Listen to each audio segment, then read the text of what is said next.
told that as a nation we watch too much television. We don't get out enough. We're couch potatoes. Well, today I've got it all. Television, fresh air, and a couch. This nifty motorised settee comes complete with pizza steering wheel, Coke can brake, standard lamp of course, and the television. It's even got its own unique hooter. Oh yes, this is just the thing to take me to the nutty boy I'm chasing tonight. I've been driving in my car.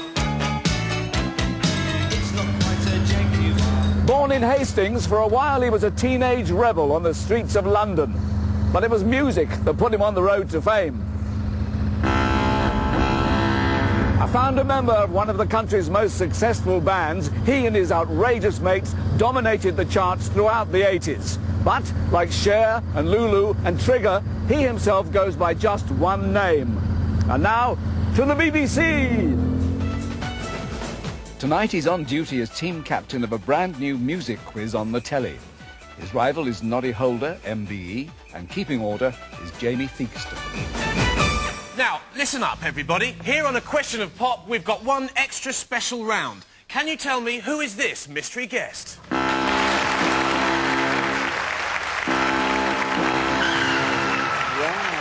Thank you.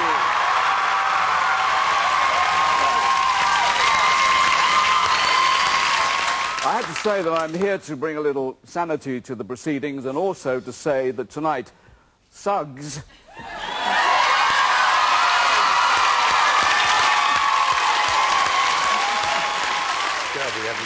also known as Graham McPherson, this is your life.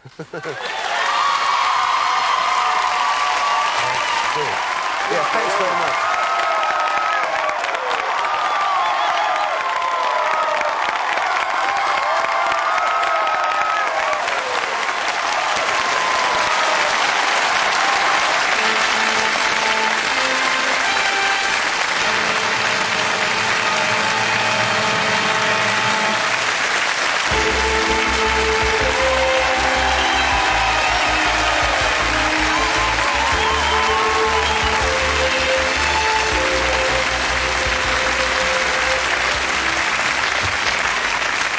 Welcome to our House of Fun, and a chorus of approval from family and friends.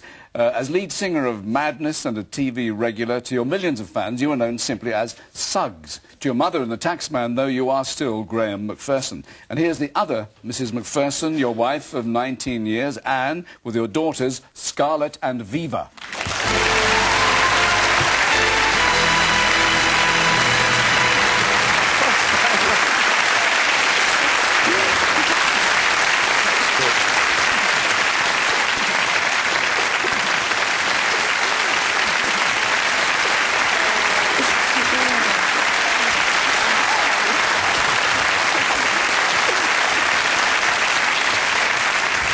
And you were a singer yourself, weren't you, with the stage name of Betty Bright? That's right. In fact, there you are at the mic.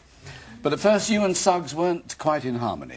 No, I was dragged off to see Madness by Clive Langer, who subsequently became their producer. And I thought the band were good the first time I saw them at the Music Machine, it was in Camden. But I thought the singer was a little bit pear-shaped. And he still is, and he No, still but is.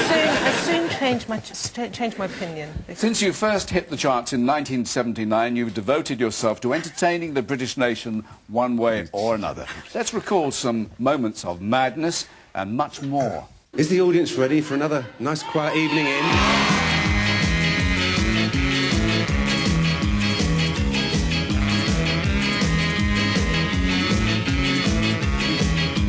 Do any of you lot know Summer Holiday by Cliff Richard? Yeah. You hum it, I'll smash your face in. I'll go sit over there. Our house in the middle of our street. Our house in the middle of our street. Our house Down.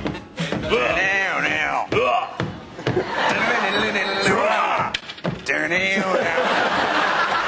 Cecilia, you're breaking my heart.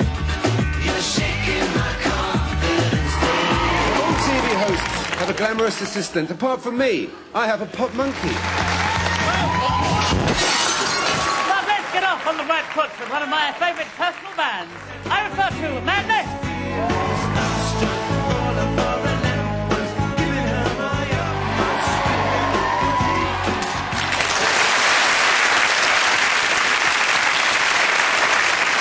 Your latest project, The Question of Pop, sees you locking brains with that veteran of the music game, Noddy Holder.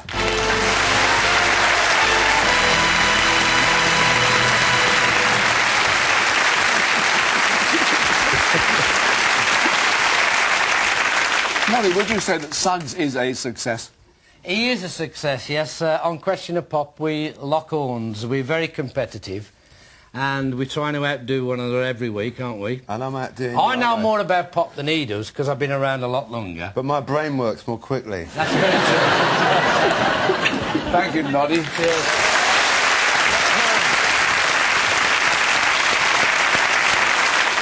Young Mr. Holder isn't the only star to give you the nod. Here's some more of the same from Boy George and Melanie C. Congratulations, Suggsy. Do you remember the fight I had with your wife, Betty, in 1979? I was coach check girl at the Blitz Club and she pulled my beads off. We rolled around on the floor for about 10 minutes. Anyway, for about 10 years I thought you were going to beat me up, so every time I saw you I used to run. I used to think you were tough, you big girl's blouse. Madness is one of the best bands to come out of this country ever, and you really deserve this. Have fun tonight. Hello, Suggs. Congratulations. Now, not that I want to make you feel old or anything, but I've been a big fan for a long, long time, since I was quite young. You know, I do remember jumping around in the park with my brothers, pretending we were in Baggy Trousers video. But when I think back of your music and all the stuff you've done, it does make me smile, and I think that's something really special that you've always had.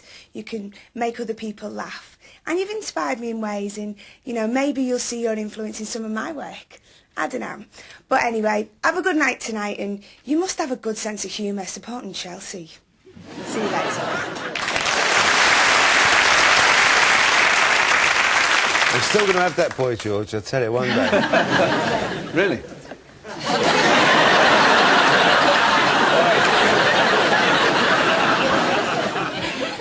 OK, from the top, Graham McPherson, this is your life. You were born on January the 13th, 1961, in the seaside town of Hastings in Sussex. You're the only child for William and Edwina, known as Eddie. Your father was a photographer, and your mother a jazz singer and occasional barmaid. When you were just 2, your mother was left to raise you alone. For a while you go to live in Liverpool, but then you settle in London. Your mother takes you along to the West End clubs where she was working, and at the age of 5 you go to Park Walk School in Chelsea. And even then you decided on your pet subject. Your mother, Eddie.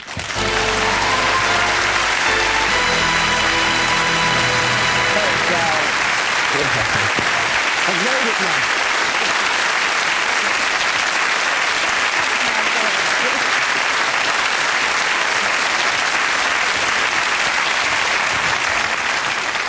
So, Eddie, what was he keen on? Football.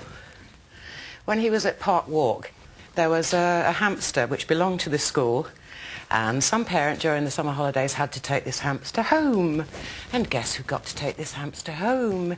And guess what this hamster was called? Benetti, who happened to be the Chelsea goalkeeper at that time. So, Chelsea fan from that day forward. Well, you spent your holidays with your mother's relatives in Wales. The sun always seemed to shine in those days. Then in 1969, with money tight, your mother decided you might be better off living with the Welsh branch of the family. You're dispatched to Port Lion, near Haverfordwest in Pembrokeshire. And that's how I got a new roommate. Your cousins Hector, Jane and Sarah, and your aunt Diana Jones.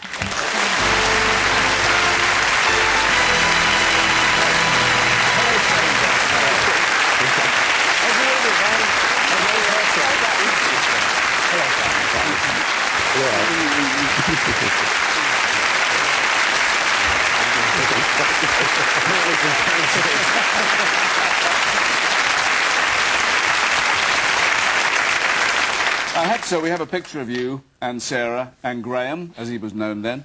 Your cousin was more like a brother to you, wasn't he? He was indeed, and one of my fondest memories of those days was Suggs, or Graham as he was then. He used to have a pretend storybook under his pillow, and he used to, like, say each story had a different number. So I'd say, can I have number 7 story tonight?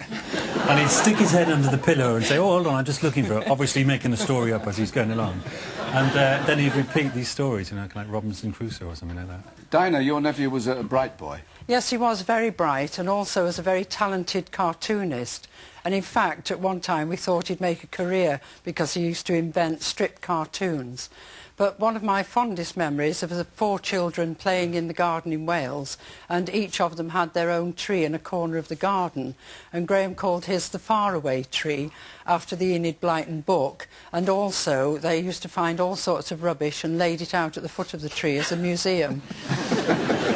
Well, your aunt drives the bus which takes you to school in Houghton. Oh, God, yes. You become captain of your house, Picton, named after the nearby castle, and you were good at games. In fact, you were a bit of an all-rounder. The only thing you couldn't do, boy, was sing. And the last time you heard that voice was when you were 13, your old school pal, Richard Dixon.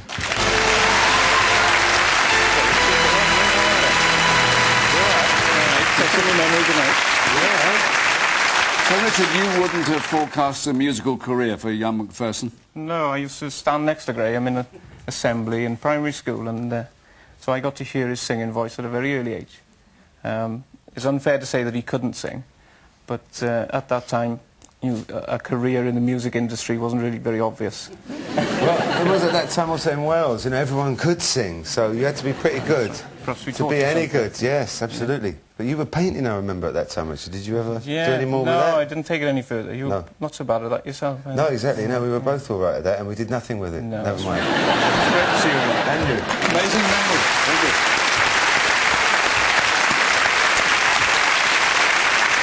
Another Welsh speciality is education, and you do well at school. You pass the 11+, and you go to Haverfordwest Grammar School. But after one term, you rejoin your mother in London. You report to Quintin Kynaston Comprehensive School near Swiss Cottage. Oh, the children there inspire the first song you write, Baggy Trousers, which became a #3 hit for Madness. Lots of girls and lots of boys, lots of smells and lots of noise, playing football in the park, kicking push bikes after dark, baggy trousers, dirty shirt, pulling hair and eating dirt, teacher comes through breaking up, back of the head with a plastic cap, oh what fun we had, but did it really turn out bad, all I learned at school was how to sing, not break the rules. At first, your good education in Wales keeps you ahead of your classmates in London, but overcrowded classrooms and lack of discipline get in the way. Your mother wants you to become a graphic designer, but you rebel. You bunk off school, start calling yourself Suggs. How dare you? Isn't that right? No, I didn't bunk off. I took time out to pursue other endeavours. Like music. You hear about a band called the Invaders who are looking for a singer. You go for an audition. The Invaders become Madness. And here tonight are Chris Foreman, Lee Thompson, Woody and Mark Bedford.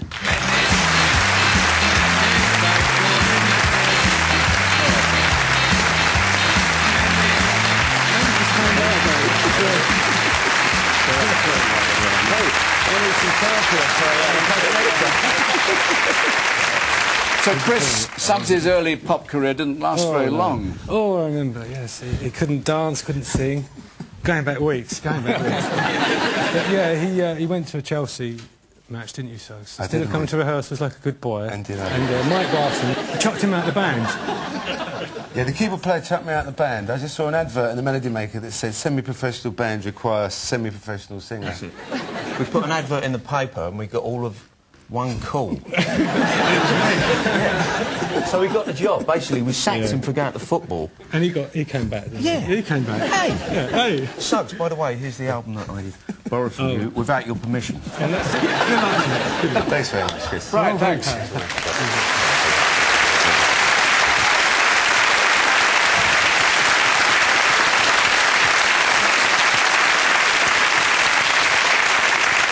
So you've got the name, you've got the line-up, the music, and Madness is ready to take on the world. So you head for Islington and the Hope and Anchor pub, a well-known music house in North London. John Eichler, you ran the Hope and Anchor. How did you rate them? Well, like everybody in those days seemed to have a demo tape, and after a couple of months I listened to the tape that they'd given me, and it was quite reasonable, and well, it was. I mean, it wasn't brilliant. No, come on. Imagine being recommended as quite reasonable. Yeah. And we didn't have anybody on that Sunday, so we banged it. But I must say, John was very kind. I think what we got paid was something like £40, and you had monitors at the front to hear your own sound, and I accidentally put my foot through mine. which came to exactly £40. But John actually, out of the goodness of his own heart, gave us 20 quid between us just because he couldn't see us go home starving. Bless him. A fellow musician with ambitions to become a record producer likes your style, and he arranges for you to make your first professional recording. And what a waste of time that was. Your friend, Clive Langer.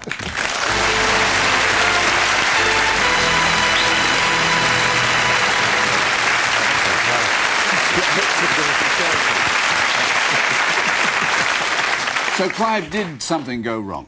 It did, and I blame him, because Woody had a little motorbike, and he got lost on the way to the studio. So we had to abandon the session and find another £200. That's a whole 200 quid, Noddy. Yeah. So we had to go and see Mr. Rob Dickens, who lent us £200, and everything worked out well because we got a hit single out of it, and it came out on two-tone, and it was called The Prince. And it was the first of... it probably would have been rubbish if we'd recorded it the first time. Exactly. It came out as, like, one of the best songs ever recorded.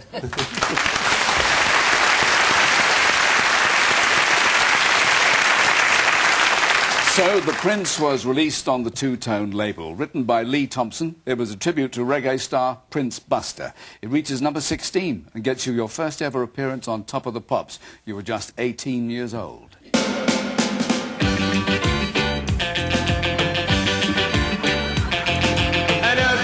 Erupting, but not in Orange Street.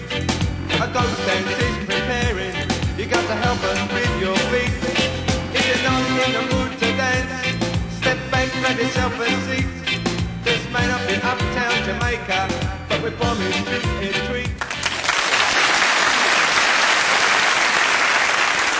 Over the next 5 years, you notch up a catalogue of hits. 15 make the top 10, including the 1982 #1 House of Fun. Cue the Shades, Pork Pie Hats, and Mad Times. My girl's mad at me. I didn't want to see the film tonight. Welcome to the House of Fun. Now I've come of age. Welcome to the House of Fun. I hear them say tomorrow's just another day. I hear them say it gets better every day. Whoa, whoa, yeah, yeah, yeah. What do we do now? Whoa, whoa, yeah, yeah, yeah. What do we do now? Must be love, love, love. Nothing more, nothing less. Love is the best.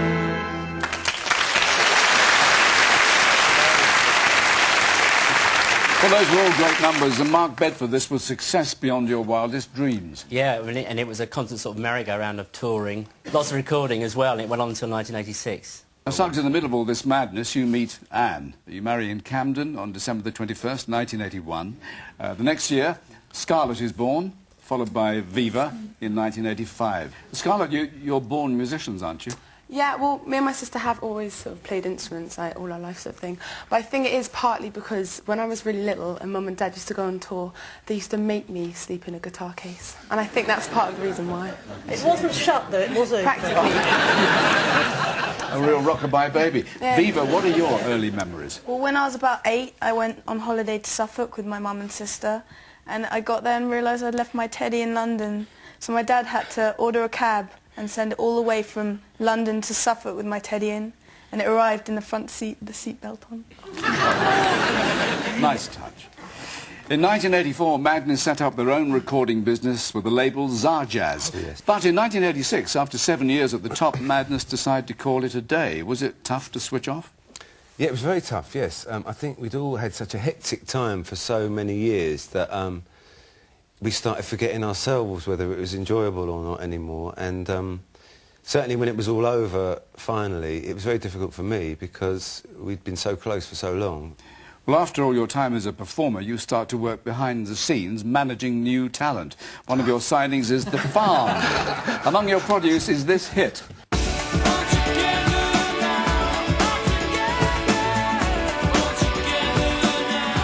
Together for you tonight, lead singer Peter Hooton and guitarist Keith Mullen.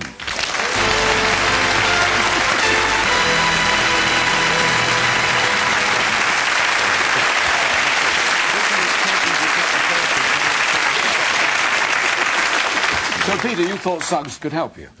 Yeah, well, we met first at the Oxford Road show, I think, in 1985, and I think it was the mutual love of music, football and beer that brought us together initially. But in 1990, we asked him to co-manage us and co-producers. It was like a mentor to us and quite instrumental in leading us to many a drinking den round Camden and the likes. Well, if nothing else, thank you very much. Thank you, gents. Thank you very much.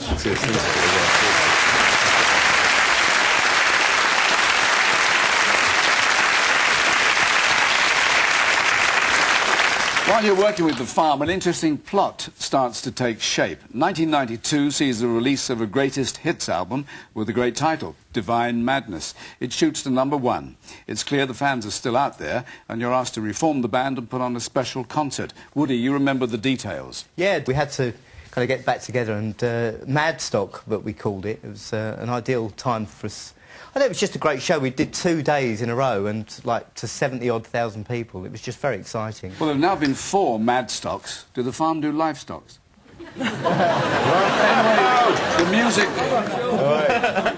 The music flows. In 1995, you released the solo album The Lone Ranger. You have top 10 hits with I'm Only Sleeping and a cover of Simon and Garfunkel's Cecilia. Then in 1997, a dream comes true, the chance to combine your work and your obsession. You've always been a Chelsea fan, and you're invited to record the team's FA Cup song. Chelsea, Chelsea, Chelsea, Chelsea, we're gonna make this a blue day. Chelsea, Chelsea, Chelsea, Chelsea, we're gonna make this a blue day.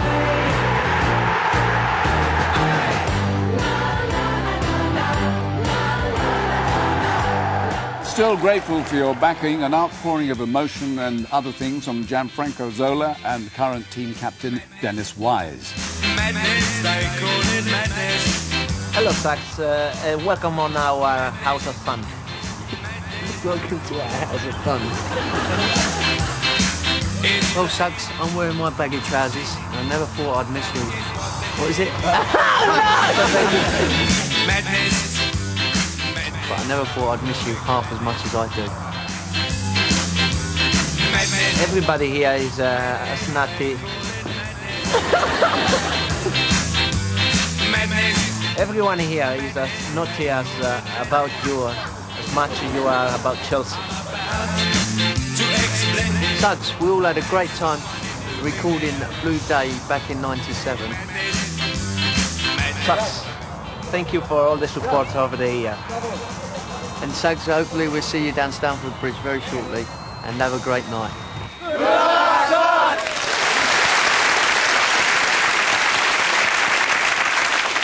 In 1997, there's not only fever on the pitch, you're invited to help raise the temperature as host of the celebrity karaoke TV show Night Fever. And we're here to sing along a Suggs tonight. Introducing Tony Blackburn, Francine Lewis, Paul Hendy, Sean Williamson and Pop Monkey.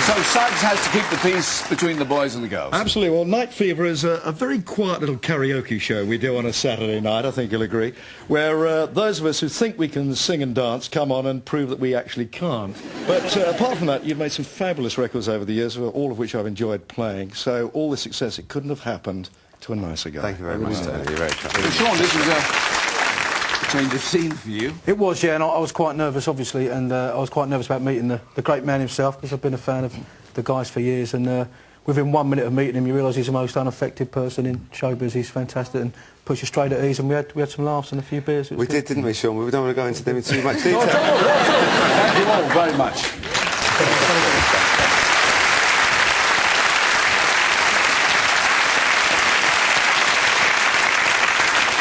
You're also regular on the academic music quiz, Never Mind the Buzzcocks, a tribute from team captain Phil Jupitus. Oi, oi, Suggs, it's been a great life for you. I've been there for many of those moments. I shall never forget when you first said to me, could you stop pushing at the front, please? Some people are getting crushed down here. And another time you said, this one is called Baggy Trousers. Ah, they were great days. First time I actually met you, though, you tried to sell me a watch. And it's often I look back, I wish I'd bought that watch. And I'm sure you do as well. Anyway, have a good night, mate. And that karaoke challenge, very good. Well done. Another good friend of yours used to be a chart rival nearly 20 years ago when he was keyboard player with Squeeze, now host of his own music show, Jules Holland.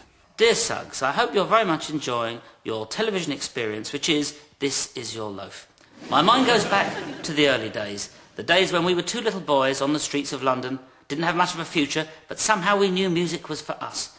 Between us and all the music we did, we managed to sweep the world with a whole new style. That's you and me, Suggs. It reminds me very much of the Rolf Harris song, Timey Kangaroo Down Boy. There we are, times have changed, we've all moved on. I can't be there to embrace you myself, but I am in spirit. We love you, Suggs. Farewell.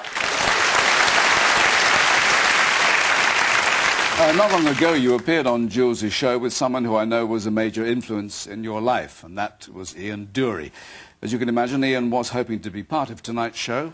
Sadly, he didn't make it. You said that without Ian, madness might not have happened. Yeah, for sure, yeah, definitely. Ian's first band, Kilburn in the High Roads, who made an album called Handsome, had a huge effect on Madness, and the line-up and his sense of humour. And most importantly, the fact that he sang in his own vernacular about places and people who were around him. I think it was Mott the Hoople who said, when they were asked, why did you write all the way to Memphis, said, well, you can't write a song about Walthamstow, can you? And he did. And he proved them wrong. And certainly for me, he was the most inspiring person I ever came across, yeah. Well, this evening, I surprised you as you were testing your musical know-how on a question of pop. But it's a toss-up which you know more about, the pop music or the football. Stamford Bridge has been your spiritual home since you were a boy. And here for you tonight, an illustrious band of Chelsea's FA Cup winning heroes. The 1997 captain Dennis Wise and goal scorer Eddie Newton, along with stars of the 1970 team in whose footsteps they followed. Ian Hutchinson, Tommy Baldwin, goal scorer David Webb and captain Ron Harris.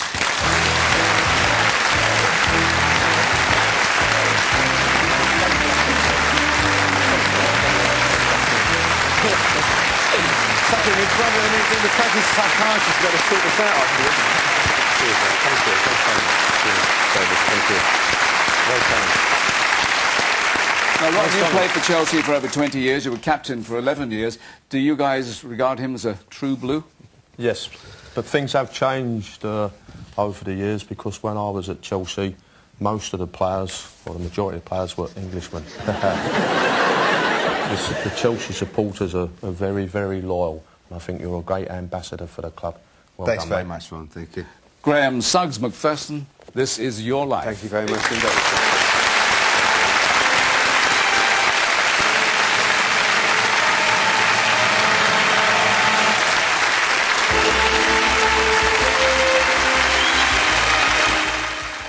And This Is Your Life is back on BBC One in 3 weeks. Comedy tonight, growing old and feeling the strain, men behaving badly in 35 minutes.